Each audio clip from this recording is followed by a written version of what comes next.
Sa Deuteronomy 8:6 ngadto sa 10, ang pulong sa Ginoo nagaingon,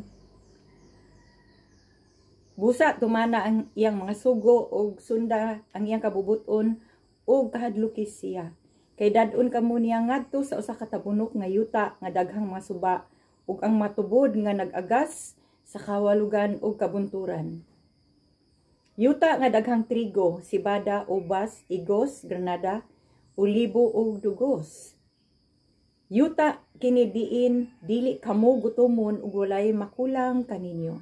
Diin makakuha kamo puthaw gikan sa mga bato ug makaminag tumbaga sa kabukiran. Mangaon kamo ug mabusog ug pasalamatan ninyo ang Ginoo nga inyong Dios tungod sa maayong yuta nga gihatag niya kaninyo. Amen. So mag-awit ka mga iskoon. Uwitan na to ang atong Ginoo. Sama sa ulan.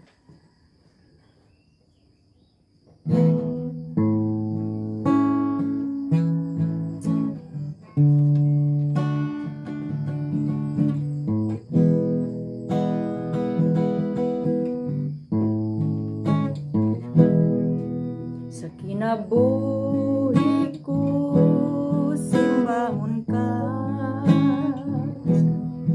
sa kinabuhi ko halaran ka, pasalamatan ng tanan nga nahimo mo Jesus. Salamat sa pag-antos mo sa krus, igabalik ang pagdaig o ihalamang kanimo sa kinabuhi ko Jesus. Daigon ka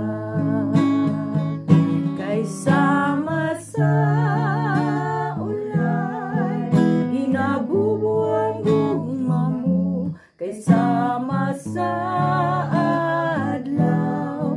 Pusidla ka sa kinabuhi ko kay sama sa